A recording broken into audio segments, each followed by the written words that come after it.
മോഹൻലാൽ ആദ്യമായി സംവിധാനം ചെയ്യുന്ന ചിത്രം എന്ന പേരിൽ ഏറെ ഹൈപ്പ് കിട്ടിയ ചിത്രമാണ് ബറോസ്. ബറോസിന്റെ റിലീസ് ഇനിയും നീളുമെന്നാണ് റിപ്പോർട്ട്. ഒക്ടോബർ 3-നായിരുന്നു സിനിമയുടെ റിലീസ് പ്രഖ്യാപിച്ചിരുന്നത്. റിലീസ് എന്നാണെന്ന കാര്യത്തിൽ ഔദ്യോഗിക അറിയിപ്പൊന്നും വന്നിട്ടില്ല. ബറോസ് സംവിധാനം ചെയ്യാനുള്ള കാരണവും ബറോസിന്റെ സംവിധാന അനുഭവവും അടുത്തിടെ മോഹൻലാൽ ഒരു അഭിമുഖത്തിൽ തുറന്നു പറഞ്ഞിരുന്നു.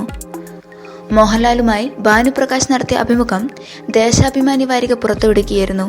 ഇതിലാണ് തന്റെ ബറോസ് യാത്രയെക്കുറിച്ച് മോഹൻലാൽ സംസാരിച്ചത്. സിനിമ സംവിധാനം ചെയ്യണമെന്ന ആഗ്രഹവുമായി നടന്ന ഒരാളല്ല താനെന്നും പലപ്പോഴായി മറ്റാരും ചെയ്യാത്ത കാര്യങ്ങൾ ചെയ്യാനുള്ള താല്പര്യമാണ് ബറോസിലേക്ക് എത്തിയതെന്നും മോഹൻലാൽ പറയുന്നു. യഥാർത്ഥത്തിൽ ബറോസ് എന്ന സിനിമ മുൻകൂട്ടി പ്ലാൻ ചെയ്തതല്ല. ഒരു 3D പ്ലേ ചെയ്യാനുള്ള ചർച്ചകളിൽ നിന്നാണ് ബറോസ് സിനിമയായി മാറിയത്. ഇന്ത്യയിലെ രണ്ടാമത്തെ 3D സിനിമയാണെന്ന പ്രത്യേകതയും ബറോസിനുണ്ട്. ആദ്യ 3D ആയ മൈ ഡിയർ കുട്ടിച്ചാത്തൻ സംവിധാനം ചെയ്ത ജിജോ തന്നെ ബറോസും സംവിധാനം ചെയ്യണമെന്നായിരുന്നു മോഹൻലാലിന്റെ ആഗ്രഹം. എന്നാൽ അദ്ദേഹത്തിന് താല്പര്യമില്ലാതെ വന്നതോടെ ഇനി ആര് എന്ന് ചോദ്യമുയർന്നു. അങ്ങനെയാണ് മോഹൻലാൽ എന്ന പേര് വന്നത്. ഒരു കുട്ടിയും ഗോസ്റ്റും തമ്മിലുള്ള റിലേഷൻഷിപ്പിന്റെ കഥ പുതിയ ജനറേഷന് മാതൃകയായി എടുക്കാവുന്നതാണെന്ന് മോഹൻലാൽ പറയുന്നു.